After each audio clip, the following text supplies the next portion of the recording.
नमस्कार, प्राध्यापक बीजी मांगले, जागर टाइम्स मध्ये आपल्या सर्वांचं स्वागत आहे. आमदार राजेंद्र राऊत यांच्याविषयीची आजची पोस्ट आहे. मराठा आरक्षण. आमदार राजेंद्र राऊत आले अंगावर, जरांगे दादांनी घेतलं त्यांना शिंगावर. मराठा आरक्षणाच्या विरोधात देवेंद्र फडणवीस साहेबांनी आतापर्यंत कित्येक जणांना आखाड्यात उतरवलं, मराठ्यांना विरोध करायला लावला आणि कित्येक जण पाय लावून पळून गेले. काही उपयोग झाला नाही. याचा थोडा बहुत लेखाजोखा आज आपण आजच्या पोस्टमध्ये घेणार आहोत. मित्रांनो, लक्षात घ्या, भारतीय जनता पार्टीने आपल्याला विधानसभेची तयारी करण्यासाठी आणखी थोडा वेळ मिळावा यासाठी निवडणुका थोड्या पुढे ढकलल्या. नियत वेळेत त्या निवडणुका नाही. याचा परिणाम त्यांना असा अपेक्षित होता की आपल्या पक्षाचा प्रचार प्रसार करण्यासाठी थोडा आणखी वेळ मिळावा. या दरम्यान नवीन योजनांच्या घोषणा आणि जाहिरातींचा इतका प्रचंड मोठा भडीमार टीव्ही आणि माध्यमातून जे सुरू आहे तो बघून जनता कंटाळले असं म्हणायला पाहिजे. पण देवेंद्र फडणवीस साहेबांना मनासारखी काही म्हणजे परिस्थिती निर्माण होत नाही अशी त्यांची मोठी तक्रार आहे. यामुळेच फडणवीस साहेब वैतागलेले दिसत आहेत त्यांच्या चेहऱ्यावर. मित्रो, महत्वाचे, पेराल तेच उगवते हे शेतकरी म्हणतात. याच दरम्यान बघा काय घडलं. याच दरम्यान छत्रपती शिवाजी महाराजांचा मालवण राजकोट किल्ल्यावरील पुतळा कोसळला. महाराष्ट्रात प्रचंड मोठा गजब उडाला. केवळ मराठाच नव्हे तर समस्त बहुजन समाज बीजेपीवरती नाराज झाला. आता का नाराज झाला? भ्रष्टाचाराची पाळंमुळं किती खोलवर रुजलेली आहेत. सबका साथ सबका विकास म्हणणाऱ्या, भ्रष्टाचार जराही सहन करणार नाही म्हणणाऱ्या या बीजेपीचं हे एक उथळ रूप लोकांना दिसलं. ओंगळवाणं दर्शन समाजाला घडलं. कोणत्याही कामात टक्केवारी खा किंवा पैसा खा याची पाळंमुळं इतकी खोलवर रुजलेली आहेत की कोणत्याही प्रकरणात ही मंडळी पैसे खातीलच. अगदी शिवाजी महाराजांच्या पुतळ्यात तयार करण्यासाठी घेतलेल्या प्रकरणात घटनेत सुद्धा सोडणार नाहीत अशी समाजाची ठाम खात्री झाली. यामुळं जी विधानसभा किंवा जो विधानसभा निवडणुकीसाठी वेळ वाढवून घेतला होता त्याचा फायदा भाजपला, बीजेपीला झाला का? तर नाही झाला. विधानसभा निवडणुकीसाठी वेळ वाढवून घ्यायचं कारण मुख्य म्हणजे मराठा समाज आणि मराठा आरक्षण या विषयावरती त्यांना काम करायचं होतं. पण मनासारखे डाव पडत नव्हते. ही फडणवीस साहेबांची गोची होती. फडणवीस साहेबांना मराठ्यांना ओबीसी प्रवर्गातून आरक्षण तर द्यायचं नव्हतं आणि नाही. त्यातच मनोज जरांगे पाटील मॅनेजही होत नाहीत ही त्यांचं दुःख होतं. मनोज दादांना स्वतःला कसलीही लालच नाही. ना आमदार व्हायचाय, ना खासदार व्हायचाय, ना पैसा मिळवायचा आहे. कशाची त्यांना लालच नाही. आणि मुख्य म्हणजे जी प्रत्येक माणसाला भेडसावते ती म्हणजे मरणाची ही भीती त्या माणसाला नाही. असा आपला हा मराठ्यांचा युद्ध आहे. काहीतरी कारण सांगून त्यांना अटक जर करतो म्हटले फडणवीस साहेबांनी तर परिस्थिती इतकी बिघडल, हाताबाहेर जाईल. त्यामुळे तेही फडणवीस साहेब करू शकत नाही. आजपर्यंत फडणवीस साहेबांनी हर एक प्रयत्नानं मराठ्यांना फसवायचा किंवा मराठ्यांना कवेत घ्यायचा प्रयत्न केला. सुरुवातीपासून म्हणजे जिथं आंतरवाली सराटीत मनोजदादा जरांगेंचा उपोषण सुरू झालं त्या उपोषण बसलेल्या वेळेपासून त्यांनी प्रयत्न केलेले आहेत. पहिला अत्यार त्यांनी बाहेर काढलं. ज्यांना म्हणजे तसं भाजपमध्ये म्हणायची सवय, एखाद्याला मोठं करायचं झालं तर त्याला काहीतरी एक चांगलं नाव द्यायचं म्हणून संकटमोचक गिरीश महाजन. कसे आहेत ते काय आम्हाला माहित नाही, पण ते गेले मनोजदादांच्या उपोषणाच्या वेळेला. पण मित्र, एक गोष्ट सांगतो, त्यांचा स्वभाव कसा आहे. कोणतीच गोष्ट आपल्या अंगाला लावून घ्यायची नाही, कायम दुसऱ्यांच्याच काठीनं साप मारायचा, हा स्वभाव असल्यामुळं महाजन साहेब पूर्णतः फेल गेले. ते प्रत्येक फडणवीस साहेबांच्या पाहुण्यांचं तसंच घडतं. नंतर नामदार भुजबळ साहेब आणि पडळकर साहेब सोडले मराठा आरक्षणावर. भुजबळ साहेब नुकतेच जेलमधून बाहेर आलेले, ईडीच्या केसी त्यांच्या अंगावर जवळपास 2 वर्ष ते जेलमध्ये होते. या उलट फडणवीस साहेबांनी त्यांना मदत केली आणि त्यांना ईडीच्या केसेस माघार घ्यायला मदत केली. ते खुश झाले, मराठा आरक्षणावरती तुटून पडले. त्यांना आत्ता साक्षात्कार झाला की आपण ओबीसी समाजाचे नेते आहोत. तोपर्यंत ते ओबीसी समाजाचे नेते म्हणून स्वतःला मानत नव्हते. समस्त ओबीसी समाजाला उठवून बसवायचा प्रयत्न ते आता करू लागले. रॅली, सभा, संमेलनं त्यांनी घेतली. पण मनोजदादांच्या समोर काही एक मात्रा चालले नाही. मराठ्यांच्या संघटना इतकी ठाम झाली होती की त्यांना काहीच करता आलं नाही. जाता जाता मनोजदादांनी भुजबळ साहेबांना खोळ्यात काढले. पडळकर साहेब छाती काढून बाहेर आले, बेताल वक्तव्य करू लागले. आपण आपल्या स्वतःचा लढा विसरून, धनगर समाजाला न्याय द्यायचं सोडून भलत्याच प्रवासात आपल्याला फडणवीस साहेबांनी गुंतवलेलं याचं त्यांना ज्ञान होईस्तोपर्यंत फार उशीर झाला होता मित्रांनो. आणि हे समजल्यामुळं पडळकर साहेब आपोआप बाजूला झाले, शांत झाले. या दरम्यान मराठ्यांच्या आरक्षणाची धुरा काही काळ स्वतःच्या खांद्यावर घेऊन वाहिलेले माजी मुख्यमंत्री नारायण राणे आणि माजी मंत्री अर्थात रामदास कदम साहेब पुढे आले.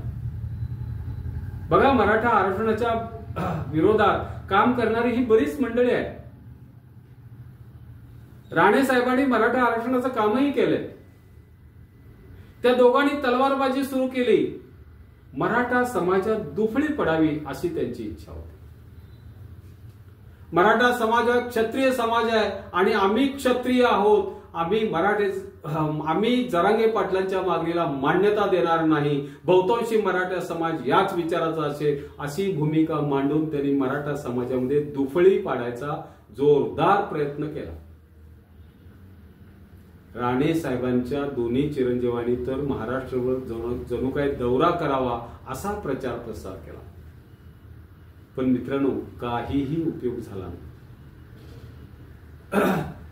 तोडा आणि फोडा ही जी ब्रिटिश नीती होती ही भाजपच्या अंगात चांगलीच मुरलेली आहे.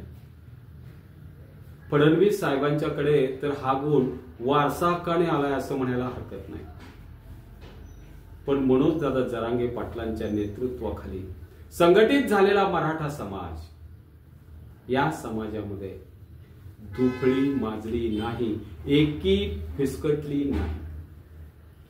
यानंतर आले ते विधान परिषदेतील आमदार प्रसाद लाड आणि प्रवीण दरेकर साहेब.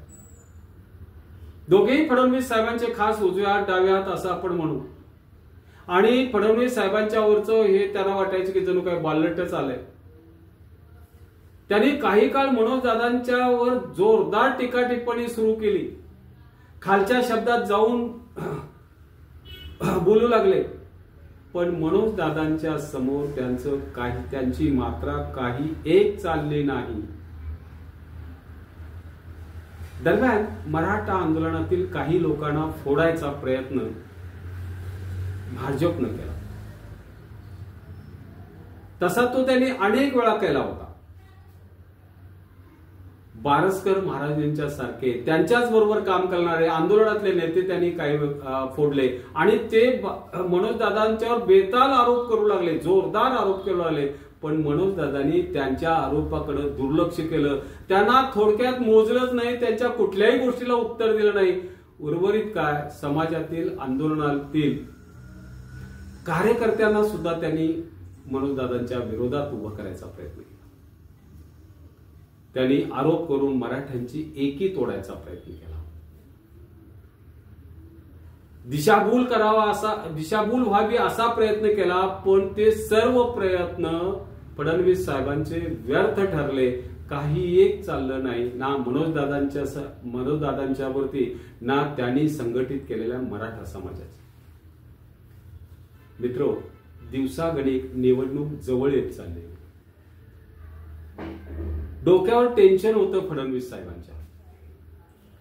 मनोजदादा तर म्हणायचे 288 आमदार पाडणार किंवा 288 आमदार निवडून आणणार. नेमकं धोरण ते सांगायला तयार नव्हते. मराठा समाजासाठी आपण आयोजित केलेलं नेमकं धोरण मनोजदादा जरांगेंनी स्पष्ट केलं नाही. त्यामुळे फडणवीस साहेबांना त्यांच्यावरती नेमकं कोणतं हत्यार वापरावं हे समजत नव्हतं. शेवटी जहाल आरोप करणारे आमदार राजेंद्र राऊत सगळी जबाबदारी स्वतःच्या शिरावर घेऊन बाहेर पडले. तसं ते अपक्ष आहे. बार्शी त्यांचा मतदारसंघ. भारतीय जनता पार्टीला त्यांनी बाहेरून पाठिंबा दिलाय, पण अपक्ष निवडून आल्यामुळं त्यांच्या मनामध्ये आणि त्यांच्या लेखी प्रचंड ताकद आहे आपल्या अंगात असं त्यांना वाटतंय. आपण काहीही करू शकतो, कुणालाही अंगावर घेऊ शकतो, कोणताही प्रश्न आपण सोडवू शकतो याचा त्यांना साक्षात्कार झाला होता. आणि हे दाखवून देण्याच्या नादामध्ये त्यांनी मनोजदादा जरांगेवर तुटून पडले. तसे ते याच्या आधी मनोजदादा जरांगेंना येऊन भेटून सदिच्छा भेट त्यांनी दिलेली होती. त्यावेळी ते अत्यंत शांतपणे बोलून गेलेले होते. मग आता त्यांना उठून बसायचं कारण काय? तर मनोजदादांनी सांगितलं त्यांना देवेंद्र फडणवीस साहेबांनी पाठवलं. काल त्यांनी मनोजदादा यांच्यावर जोरदार हल्लाबोल केला. ते म्हणाले मनोजदादांनी लोकसभेसाठी महाविकास आघाडीला सॉफ्ट कॉर्नर दिला, त्यामुळे लोकसभेत महाविकास आघाडीचे उमेदवार मोठ्या संख्येने निवडून आले. त्याचा त्यांना फायदा झाला. आता मराठा आरक्षणासाठी त्यांनी त्यांच्याकडून म्हणजे महाविकास आघाडीकडून लिहून घ्यावं की आम्ही मराठा आरक्षण देण्यास तयार आहोत. नसेल ज्यांना आघाडीकडून लिहून घेण्यात येत असेल तर मी स्वतः उपमुख्यमंत्री फडणवीस, मुख्यमंत्री शिंदे आणि अजितदादा यांच्याकडून लिहून आणतो. खरं तर फार मोठं बोलून गेले. मी लिहून आणण्यास तयार आहे असं म्हणाले. अशा पद्धतीने खुलं आव्हान दिलं. यावर मनोजदादा जरांगेंनी आपली प्रतिक्रिया काहीच वेळात दिली आणि ते उत्तर देताना ते स्पष्टपणे म्हणाले चला आमची तयारी आहे. मुळात मी कोणत्याही राजकारणामध्ये पडणार नाही. मला माझा समाज नकोय. माझ्या डोळ्यासमोर एकच विषय आहे, तो म्हणजे मराठा आरक्षण. मराठ्यांच्या लेकीबाळांचं भविष्य हेच माझ्या डोळ्यासमोरचं. मराठ्यांना आरक्षण मिळवून देणे हेच माझ्या आयुष्याचं ते. आम्ही मराठा समाजाला ओबीसी प्रवर्गातून आरक्षण देण्यास तयार आहोत. अशा पद्धतीचे जर त्यांनी लिहून आणले आणि त्याच्यावर फडणवीस साहेब, उपमुख्यमंत्री आणि मुख्यमंत्री शिंदे आणि अजितदादा यांच्या जर सह्या झाल्या किंवा त्यांनी त्याच्या सह्या घेऊन जर आल्या तर मला सगळंच मान्य आहे. तुम्ही सांगाल ते 288 जणांचं जर अशा पद्धतीनं त्यांनी जे विडा उचललाय तो जर त्यांनी मात्र केला नाही तर मात्र 288 जणांची काही खैर नाही, हे मात्र त्यांनी लक्षात ठेवावं. मित्रो, दादानी जशाच तसा हा टोला दिला. अंगावर आले राजेंद्र राऊत, त्यांना शिंगावर घेतलं. मराठ्यांचा योद्धा हा अशा पद्धतीनं काम करतो.